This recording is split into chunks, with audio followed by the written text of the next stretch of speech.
Hey guys, welcome back to the WOS Academy channel. If you're playing Whiteout Survival and you're confused about Alliance Championship, don't worry, you're not alone. In this video, I'm going to explain everything you need to know about Alliance Championship, how it works, how to register properly, lane strategies, troop and hero setup, and how your alliance can win more rounds even if you're free to play.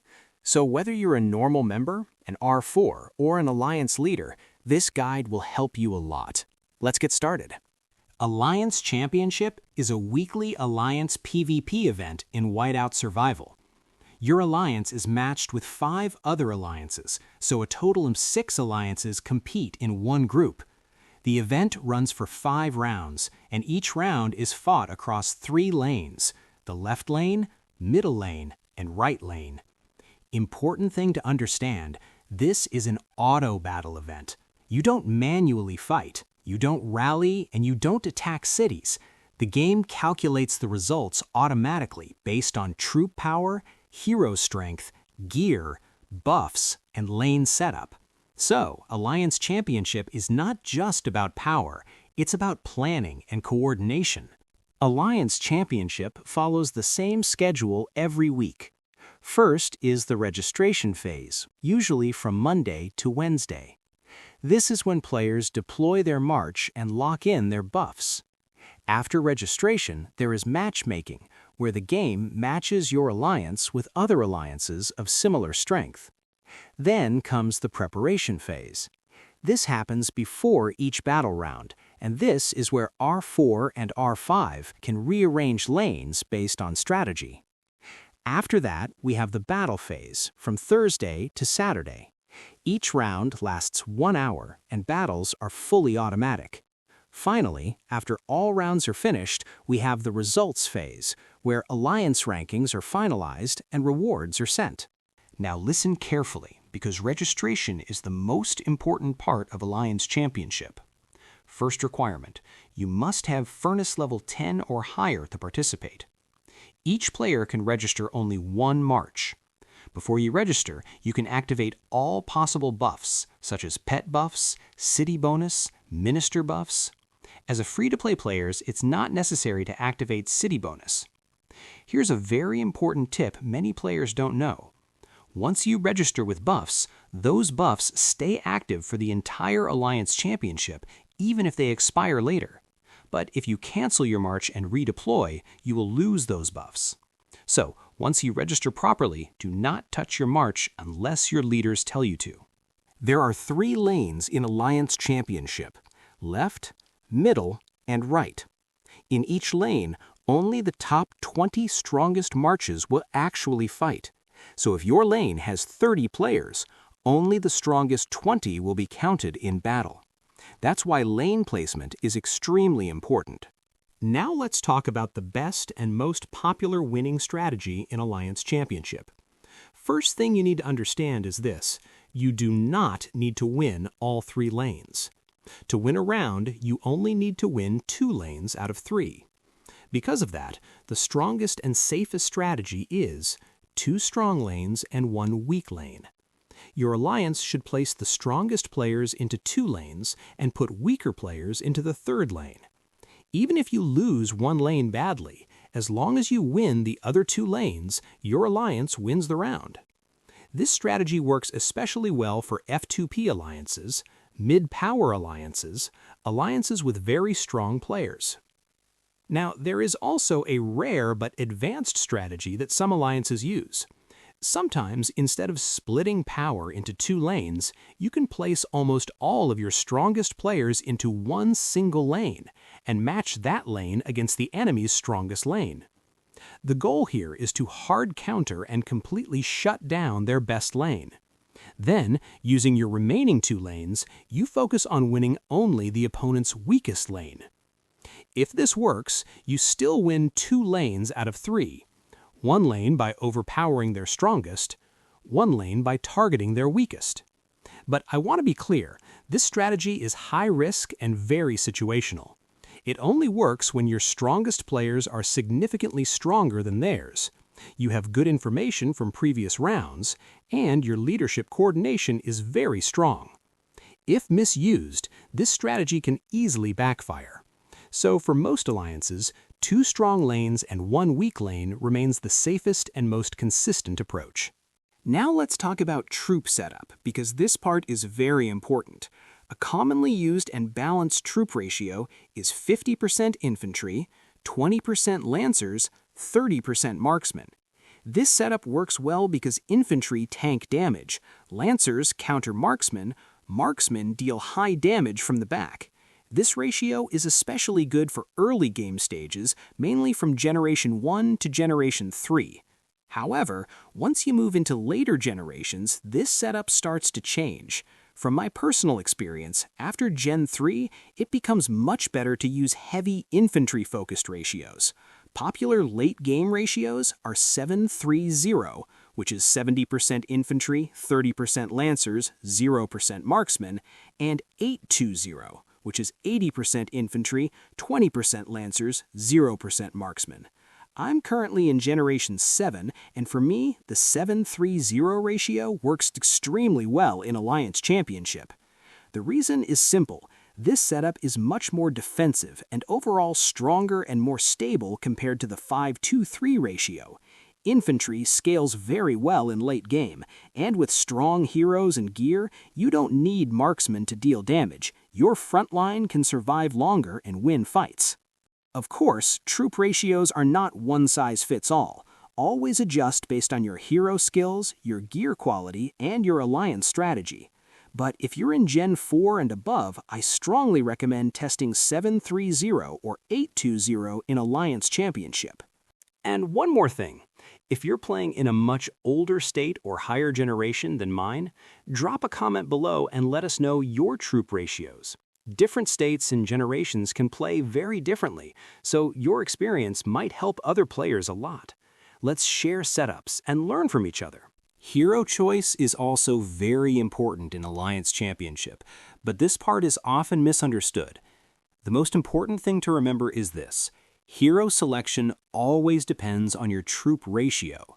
You should always use heroes that are strong in PvP combat, and avoid heroes that are mainly designed for gathering, PvE-only events, economy or resource boosts. Gear quality and hero levels matter a lot here, sometimes even more than troop count. If you're using marksmen in your march, especially in early or mid-generations, it's usually better to use newer generation heroes. New-gen heroes are designed to scale better and provide stronger damage and combat skills for marksmen.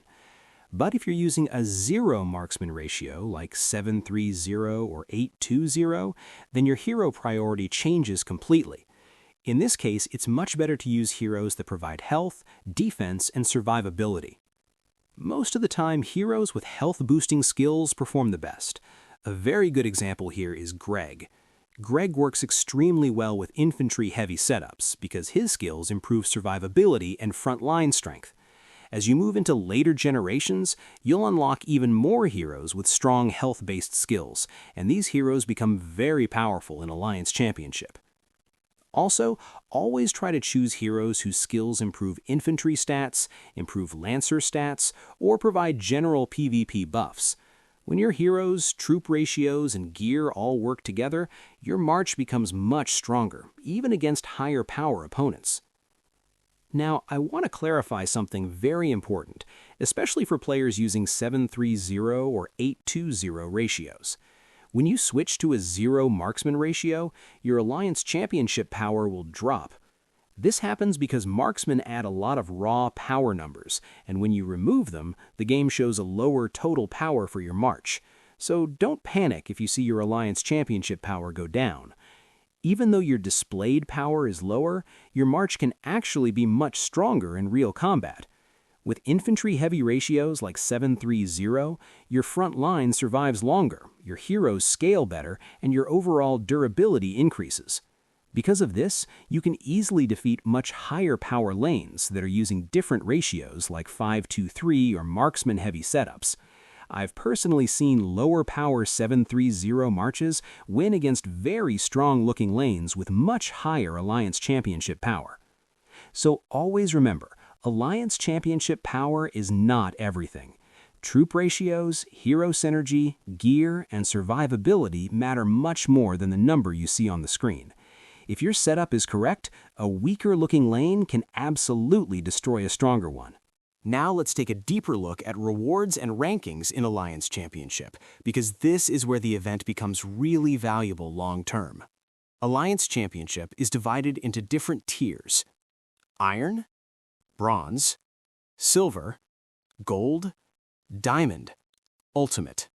As your alliance climbs higher, both quantity and quality of rewards increase. Higher tiers give more speed-ups, more resources, more Alliance Championship badges. And at the top tiers, exclusive cosmetic rewards like city skins, march skins, frames, and nameplates. Even if your alliance is in a lower tier, don't underestimate this event. The rewards might look small at first, but over multiple weeks, they add up very fast.